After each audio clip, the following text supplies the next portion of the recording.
चला जा स्वतंत्र में हमनी के पढ़ रही जा ना, पढ़ रही जा जौनपुर पढ़ रही जा ना। जौनपुर कहाँ पड़ेला? उत्तर प्रदेश में। कौना नदी के किनारे दे देला? तई गोमती नदी, जौना के गोमल कहनी आधुनिक नाम। इहो लखनऊ के किनारे भी गोमती पड़ेला। लखनऊ से और ने आइबो ना तो जौनपुर बाबा, ठीक बा नु। चलो कह रहा है कश्मीरो जौन रहे स्वतंत्र प्रांतीय रहे राज्य, ठीक बा ना। आ एक बाद बंगाल पढ़ रही जा। आ मालवा जानते बड़ा मध्य प्रदेश पढ़ रही है ना। मालवा मध्य प्रदेश, नर्मदा और ताप्ती के बीच में कह रहा है। आ गुजरात पढ़ रही जा। एगो मेवाड़ पढ़ रही जा। आ मेवाड़ के बाद क्या पढ़ रहा? खान देश। कौन देश? खान देश पढ़ रहा। ये तुगलक के पतन के बाद में भैया है ना, एजिंगावा, ठीक है। कह रहा है सूफी आंदोलन पढ़े के रहे, तब जाके हमनी के पढ़म जब भक्ति आंदोलन। आंदोलन दो प्रकार से पढ़े के बा, एगो सूफी आंदोलन आ एगो भक्ति आंदोलन, ठीक बा ना। तो सूफी आंदोलन में का कहला, भक्ति आंदोलन में का कहला, एकरा बारे में हमनी के जाने के बा। सूफी आंदोलन दो प्रकार के होला। जैसे एगो होला ना कि इस्लाम माने वाला, आ एगो होला इस्लाम ना माने वाला, ठीक बा नु। आ भक्ति में तो जानते बड़ा जा, जौना में कृष्ण आजी हन, राम आजी हन, विष्णु आजी हन, ब्रह्मा आजी हन, सब भक्ति हो। तो चलो चल सूफी आंदोलन। कह रहा है कि अबू हासिम ने सबसे पहले सूफी शब्द का प्रयोग किया था। कौन किया था? अबू हासिम। इस सूफी का ली रहे, शब्द लाई रहे। क्या लाई रहे? शब्द लाई रहे, ठीक है। कह रहा है कि जो लोग सूफी संतों के शिष्यता ग्रहण करते थे उन्हें क्या कहा जाता है? मुरीद कहा जाता है, मुरीद, ठीक है। सूफी जिन आश्रमों में निवास करते थे उन्हें क्या कहा जाता है? तो खानकाह या मठ कहा जाता था, ठीक बानू। ज्यादा सन्यासी जहाँ जहाँ रहत रहन जानो ओकरा के का कहल जाला? मठ भी कहल जाला, ठीक बानू, याद रखिए जा। आ सूफी में एकरा के कहता कि एकरा के खानकाह भी कहल जाला, चाहे मठ भी कहल जाला, जहाँ रहत रहन जा, ठीक बानू, आश्रम में सूफी लोग। कह रहा है सूफी के धर्म संघ बासारा जो इस्लामी सिद्धांत के समर्थक करत रहा ओकरा के बासारा कहल जाता है, ठीक बा नु। आ जौन इस्लामी सिद्धांत से बंधे नहीं थे उन्हें कहा जाता बेसारा आ एगो बासारा। तो इस्लाम के संबंध में हो गई बासारा, आ जौन इस्लाम के संबंध में नहीं खे बंधल बेसारा, ठीक है। के में विभाजित रहे सूफी दो भाग में, एगो बासारा इस्लाम आ बेसारा इस्लाम से हट के हो गलो। कह रहा है कि भारत में चिश्ती एवं सुहरावर्दी सिलसिले की जड़ें काफी गहरी थी। भारत में चिश्ती एवं सुहरावर्दी सिलसिले की जड़ें काफी गहरी थी। ख्वाजा मुइनुद्दीन चिश्ती ने भारत में चिश्ती सिलसिला की शुरुआत की थी। कौन के लिए रहे? चिश्ती, ख्वाजा मुइनुद्दीन चिश्ती, अपने नाम पे चिश्ती सिलसिला लाई, ठीक है। आ चिश्ती सिलसिला का मुख्य केंद्र कहेला कहाँ हो? तो राजस्थान के नाम सुनले वाला ना, राजस्थान में अजमेर चिश्ती सिलसिला के मुख्य केंद्र हो। कह रहा है कि चिश्ती सिलसिला के कुछ अन्य महत्वपूर्ण संत रहन जा। चिश्ती संप्रदाय जो ना एकर के रहे सिलसिला में, तो एकरा में निजामुद्दीन औलिया, बाबा फरीद, ठीक, बख्तियार काकी, जवन हुनकर काकी रहे नु मोहम्मद बिन कासिम के, उहे बख्तियार काकी नु करे बन रहे हई कुतुब मीनार बा, काकी के कुतुब मीनार हो। कह रहा है कि चिश्ती सिलसिला के निजामुद्दीन औलिया, बाबा फरीद, बख्तियार काकी आ एगो और रहन जेकर नाम है शेख बुरहानुद्दीन गरीब।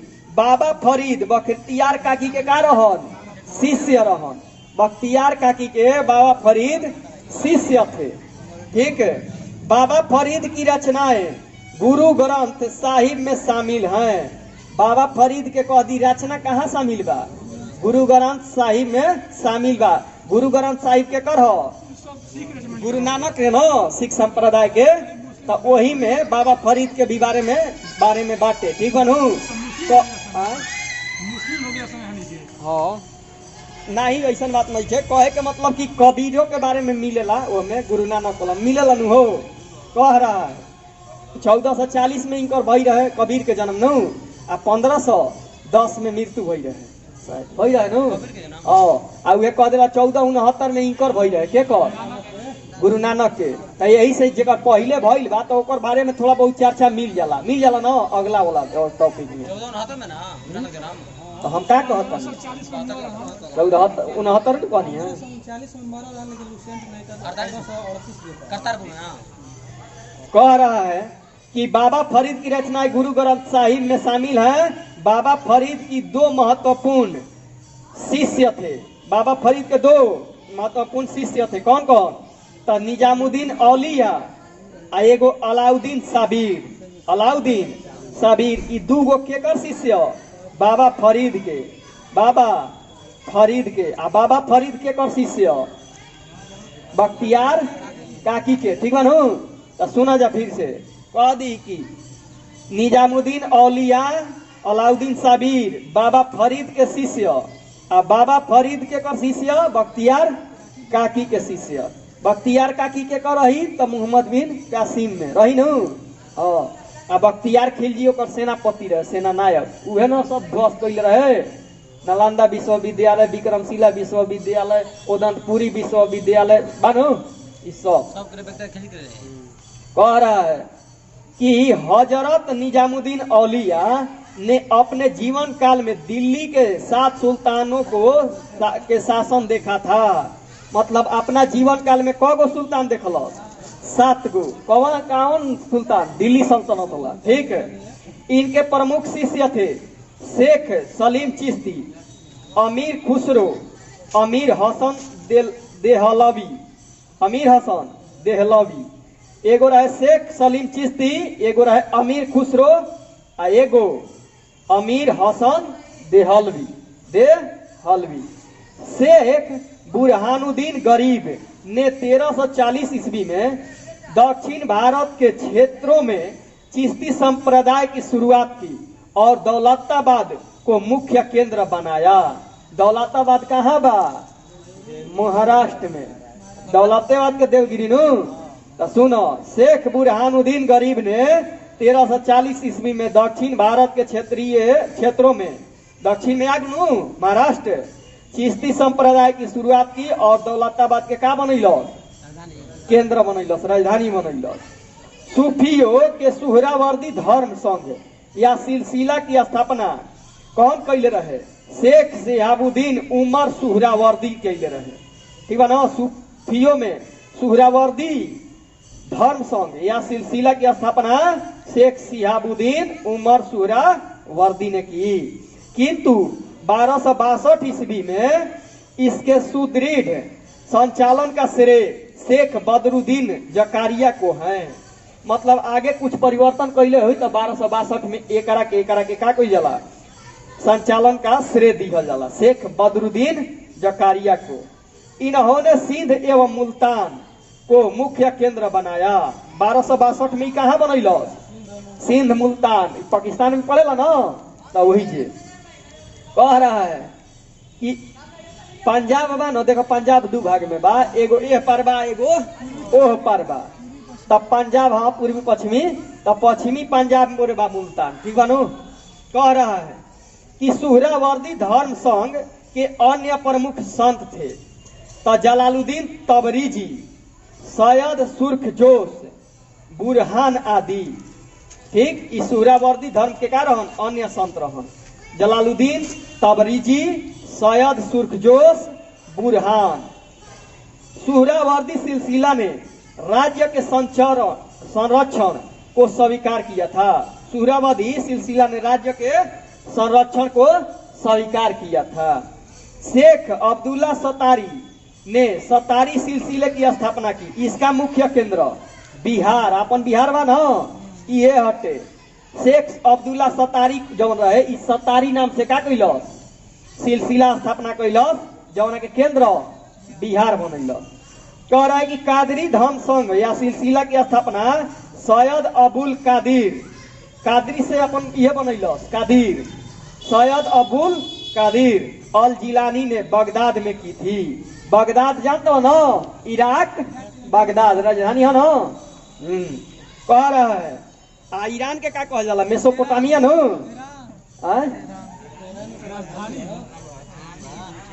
ठीक बात और बात सही बात। ईरान के का कहल जाला, मेसोपोटामिया।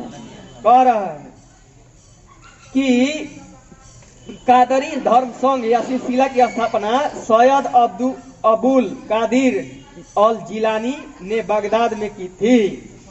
भारत में इस सिलसिले का प्रवर्तक मोहम्मद गौस थे। भारत में कही तो के रहे कादरी धर्म संघ के मोहम्मद गौस।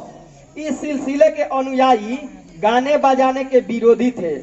मतलब एक भी गाना बजा दे बनू भड़क जी सो, ठीक बनू, ये गाने बजाने के विरोधी रहत। ठीक है, आ ये लोग सिया मत के विरोध थे। सिया सुनी पढ़ल पढ़नु सब सुनी नु हो। अब थोड़ा बहुत सिया ईरान वाला तो कनी के का रह सिया के विरोध रह का रह विरोध रह। ठीक बनू, ये कनी में गाना बजाना का रहे माना रहे। कह रहा कि राजकुमार दारा शाहजहां के का रहे ज्येष्ठ पुत्र रहे। ज्येष्ठ के मतलब बड़ बेटा। ठीक के कर शाहजहां के राजकुमार दारा लिखल बा। ठीक बा। कह रहा है कि राजकुमार दारा शाहजहां का ज्येष्ठ पुत्र कादिरी सिलसिला का मुल्ला शाह का शिष्य था। ठीक बा ना, यो कादरी सिलसिला से रहे, मुल्ला शाह के शिष्य रहे। अभी बाबा फरीद के कर रहा बख्तियार काकी के नक्शबंदी धर्म संघ या सिलसिला की स्थापना ख्वाजा उबेदुल्ला ने की थी। नक्शबंदी समझे लो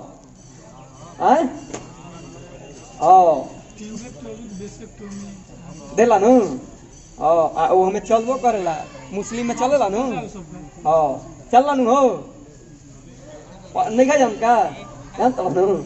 कह रहा है नक्शबंदी धर्म संघ या सिलसिला की स्थापना ख्वाजा उबेदुल्ला ने की थी। माने एक और शुरुआत कैले रहे नक्शबंदी धर्म संघ के तो ख्वाजा उबेदुल्ला ने। ठीक है, भारत में इस सिलसिले की स्थापना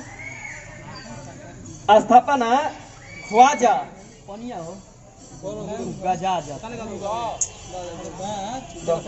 कह रहा है कि भारत में इस सिलसिले की स्थापना ख्वाजा बक्की बिलाह ने की थी। भारत में अब भारत में इसके व्यापक प्रचार का श्रेय बक्की बिलाह के शिष्य अकबर के समकालीन रहन जेकर नाम शेख अहमद सर हिंदी को था।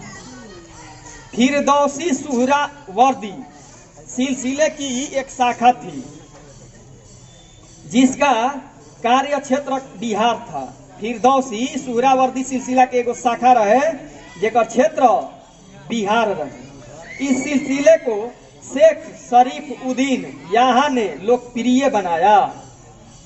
फिरदौसी कह दी कि सुहरावर्दी सिलसिला के लोकप्रिय बनैल तो शरीफ उद्दीन यहाँ ख्वाजा निजामुद्दीन का शिष्य था। यहाँ ख्वाजा निजामुद्दीन का शिष्य था। भक्ति आंदोलन कब प्रारंभ भई रहे? छठी शताब्दी में। छठी शताब्दी कब मानल जाला? 501 502 मतलब 500 ले हेल गई तो छठी शताब्दी चालू हो गई। काहे कि 600 आ जाई ओकरा बाद जब चली तो 600 पार होखे लागल तो 7वीं शताब्दी चले लगी हो। तो भक्ति आंदोलन के शुरुआत भई रहे उहे 501 ले अब आगे बढ़त रह। ठीक बा नु। छठी शताब्दी में भक्ति आंदोलन की शुरुआत तमिल क्षेत्र से हुई जो कर्नाटक और महाराष्ट्र तक फैल गई। देखो भक्ति आंदोलन के शुरुआत भई रहे कहाँ से? तमिलनाडु से। आ उन्हीं से धीरे धीरे रफ्तार धैलस न तो तमिलनाडु के क्षेत्र देखब तो केरला कर्नाटक और मिलेला न तो एने फैलत हुए एकदम महाराष्ट्र तक ले फैल गई। काची भक्ति आंदोलन। आ उहे कह देला उत्तर भारत में के लाई रहे तो रामानंद लाई रहनु मतलब उनका चलते इन्हें उत्तर में फैल गई भक्ति। कह रहा है कि भक्ति आंदोलन का विकास 12 अलवार जीवना के कहनी जा वैष्णव सन विष्णुधर आ एगो कहला 63 नयनार नयन के कर हो शिव के 3 गो नयन बानू तो 63 गो नयनार ठीक आ 12 गो अलवार विष्णु अलवार हो गिलन नयनार हो गिलन शिव। कह रहा है कि शैव नयनार आ विष्णु अलवार जैनियों और बौद्धों के अपरिग्रह को अस्वीकार कर ईश्वर के प्रति व्यक्तिगत भक्ति को ही मुक्ति का मार्ग बताते थे। मतलब ई जैन के और बौद्ध के का करे लगल सो अस्वीकार करे लगल सो ठीक बानू आ एकनी के भक्ति के बढ़ावा देवे लगल। अलवार शब्द का अर्थ होता है अंत ज्ञान रखने वाला वह व्यक्ति जो ईश्वरीय चिंतन में पूर्णतया विलीन हो गया है। ठीक है, अलवार शब्द के अर्थ ये है कि अंत ज्ञान रखने वाला वह व्यक्ति जो ईश्वरीय चिंतन में पूर्णतया विलीन हो गया है। अलवार में एकमात्र अपनों से ना देखे जा जब गोई रहे का नाम हो धुरु नाम प्रहलाद नाम न विष्णु के का कइले रहे चिंतन में रहे न प्रहलादे रहे न विष्णु पुराण में कह रहे अलवारों के एकमात्र महिला कही तो अंडाल साध्वी इनका नाम मिलता है। ठीक है ना, अलवारों के एकमात्र महिला साध्वी केमन रही तो अंडाल जिसके भक्ति गीतों में कृष्ण कथाएं अधिक मिलती है। मतलब अंडाल जौन रही ई कृष्ण भक्ति में सबसे ज्यादा विलीन रहत रही। ठीक है ना, कह रहा है कि शैव संत अपार ने पल्लव राजा महेंद्र वर्मन को शैव धर्म स्वीकार कराया था। उहे कह देला कि कनिष्क ना हेनसांग देला न हो हेनसांग का कइले रहे हर्षवर्धन के शैव धर्म हटवा के का कइल बौद्ध धर्म अपनैले रहे न। कह रहा है कि भक्ति कवि संतों को संत कहा जाता था और उनके 2 समूह थे। प्रथम समूह वैष्णव संत थे जो महाराष्ट्र में लोकप्रिय हुए। वे भगवान विठोबा के भक्त थे। विठोबा पंथ के संत और उनके अनुयायी बरकरी या तीर्थयात्री पंथ कहलाते थे क्योंकि हर वर्ष पंढरपुर की तीर्थ यात्रा पर जाते थे। दूसरा समूह पंजाब एवं राजस्थान के हिंदी भाषी क्षेत्र में सक्रिय था और इसका निर्गुण भक्ति हर विशेषता से परे भगवान की भक्ति यानी आस्था थी। आस्था एगो चैनलो बनू DDH पे देला। कह रहा है भक्ति आंदोलन को दक्षिण भारत से उत्तर भारत में कौन लाया था रामानुज ना रामानंद। ठीक बानू रामानुज अलग हलन रामानंद अलग हलन। कह रहा है रामानुज के लागल बा मूर्ति की रामानंद के लागल बा मूर्ति स्टैच्यू ऑफ इक्वलिटी रामानुजाचार्य के उहे हवन रामानुज। कह रहा है शंकराचार्य के केरल में लागल बा। हर्षवर्धन शैव धर्म रहे आ ओकरा के बौद्ध धर्म अपनैलस ई हेनसांग का कहतनी सुनल सही बानू लास्ट में। हाँ हम का दोसर थोड़ी बोलनी हम उहे कहनी हाँ। हर्षवर्धन के माई बाबू सब सूर्य के आ एगो शिव के पूजा करत रहे त उहे हेनसांग जब आइल त शिव के आ सूर्य के भी पूजा करे लागल। जेकरा कार्यकाल में अइबो नाक पूजा करबो ओकरा संगे तो ठोक ठाक दी बानू तो यही से इहो डरे पूजा करे लागल आ इनकरा के धीरे धीरे अपन पाठ पढ़ा देलन। का पढ़ैले रहे हिनयान की महायान पढ़ा के महान बना देलस ना हो। कह रहा है बंगाल में कृष्ण भक्ति की प्रारंभ का प्रतिपादकों में विद्यापति ठाकुर और चंडीदास थे। बंगाल में कह दी कृष्ण भक्ति के लाई रहे विद्यापति ठाकुर और चंडीदास। रामानंद की शिक्षा से दो संप्रदाय का दुष्प्रादुर्भाव हुआ। रामानंद के शिक्षा से दो संप्रदाय का प्रादुर्भाव हुआ। एगो सगुण जो पुनर्जन्म में विश्वास रखता था और निर्गुण जो भगवान के निराकार को रूप में पूजता था। ठीक है ना। तो एक हो गई सगुण, एक हो गई निर्गुण। ठीक है ना। कह रहा है कि सगुण संप्रदाय में के सबसे अधिक विख्यातों में कौन थे? तुलसीदास। कि सगुण रहन। ठीक है ना। एक मतलब पुनर्जन्म पे विश्वास पे ध्यान रखत रहन के तुलसीदास। रामचरितमानस ये लिखल रहन अकबर के समकालीन रहन तुलसीदास।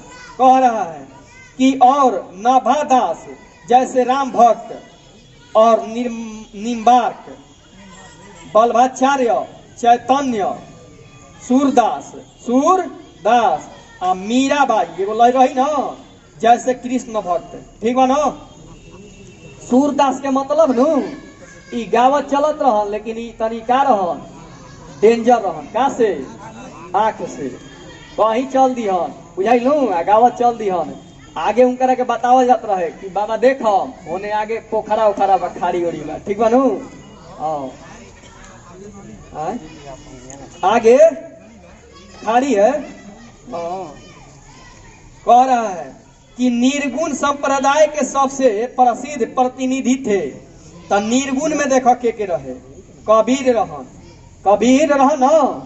कबीर जिन्हें भावी उत्तर भारतीय पंथों का आध्यात्मिक गुरु मानल जाता है। कही कि भावी उत्तर भारतीय पंथों का आध्यात्मिक गुरु तो कबीर के आ उत्तर भारत में कह दी भक्ति आंदोलन लावे के श्रेय तो रामानंद के। दोनों में अंतर हो गलो। हाँ रहन जिसे ब्राह्मण के कुल के इनकरा के पूरा पालन पोषण भई रहे मुस्लिम में। कह रहा है कि शंकराचार्य के अद्वैत दर्शन के विरोध में दक्षिण में वैष्णव संतों द्वारा 4 मतों की स्थापना की गई थी। कह रहे शंकराचार्य के अद्वैत दर्शन और द्वैत दर्शन ना अद्वैत दर्शन के विरोध में दक्षिण में वैष्णव संप्रदाय का भाग में 4 भाग में कौन तो एगो श्री संप्रदाय। ठीक है। जवना के कहनी जा रामानुजाचार्य जवना स्टैचू ऑफ इक्वलिटी हैदराबाद। विशिष्टा द्वैतवाद रहनी का रहन विशिष्टा द्वैतवाद। ब्रह्मा संप्रदाय देदा माधवाचार्य रहन ब्रह्मा संप्रदाय के ई रहन द्वैतवाद। ठीक है। आ ई हो जाइए रुद्र संप्रदाय के विष्णु स्वामी।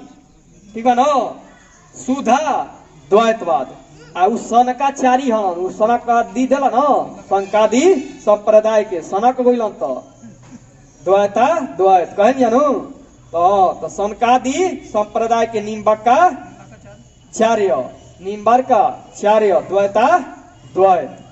भक्ति आंदोलन के संत के रहे शंकराचार्य रहन तो इनका जन्म 760 ईस्वी में हुआ था। 760 में आ मरण कब भई मरण 820 में। ठीक है ना। तो 760 में जन्म लन तो 808 तक 100 वर्ष भइल आ 12 8 20 12 वर्ष जोड़ दिल 112 वर्ष जिया रहते शंकराचार्य। 760 में जन्म 820 में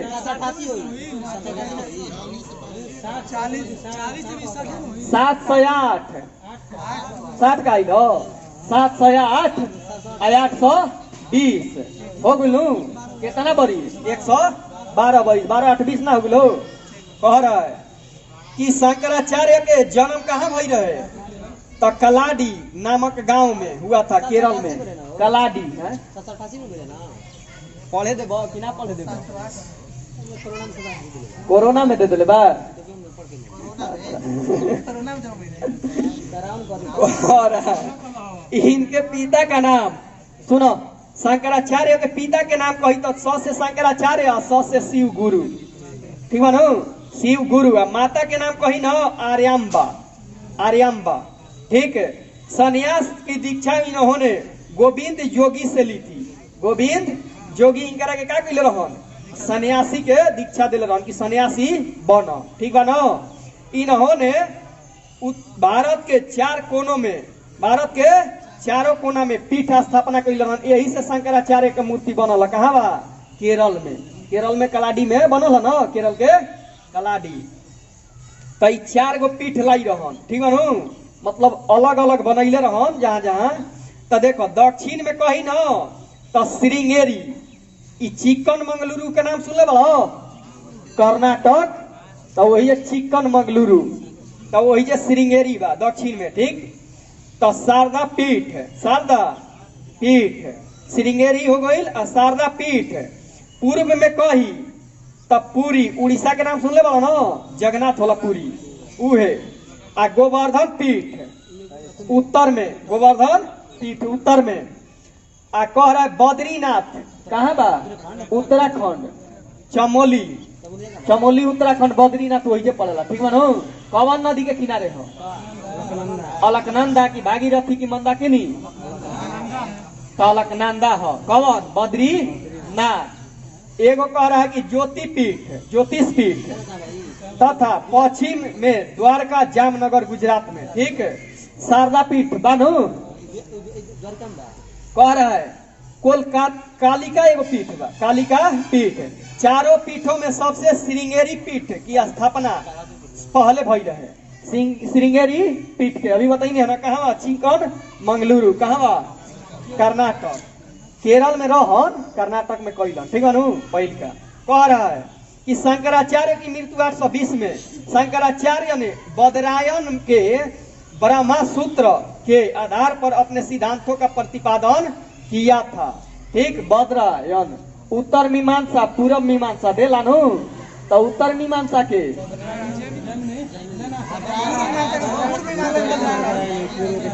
पूर्व के कही न जैमिनी, आ उत्तर के कही नु तो बदरायन। काहे नु? सुना मार दिया, उत्तर में बदरी जाके टकरा जलका से, पहाड़ से, ठीक बा नु। तो उत्तर में बदरायन, पूर्व में जैमिनी। तो यह बदरायन के आधार पे का कइले रहन, थोड़ा बहुत जानकारी देले रहन, ठीक बा नु। कह रहा है सिद्धांत अपन प्रतिपादन कइले रहन बदरायन के ब्रह्मा सूत्र। अब और अपने दर्शन जो जीव ब्रह्मा की एकता के सिद्धांत पर आधारित है को अद्वैतवाद नाम दिया, ठीक है ना। ई एकता सिद्धांत पर आधारित रहे, यही से करा के का कहलन? अद्वैतवाद। अभी पढ़नी आ जाऊ पर नु कि अद्वैतवाद, द्वैतवाद ना शंकराचार्य। यद्यपि शंकराचार्य शैव धर्म के अनुयायी थे, शैव धर्म के अनुयायी थे, तथापि उन्होंने पंचायतन पूजा का निरूपण किया। पंचायतन शैली जानते हो ना, 5 गो मंदिर वाला, तो पंचायतन पूजा के निरूपण किया, जिसमें शिव, विष्णु, शक्ति, सूर्य, गणेश की पूजा विद्यमान था। काका के शिव के, विष्णु के, शक्ति, एगो सूर्य, एगो गणेश। गणेश से शुभारंभ होला ना पूजा, कौन? गणेश से ना खत्म होला। गणेश से शुभारंभ होला। इनकरे बाबू के नाम रहे शिव गुरु, मानते रहन शैव धर्म, ठीक बा नु।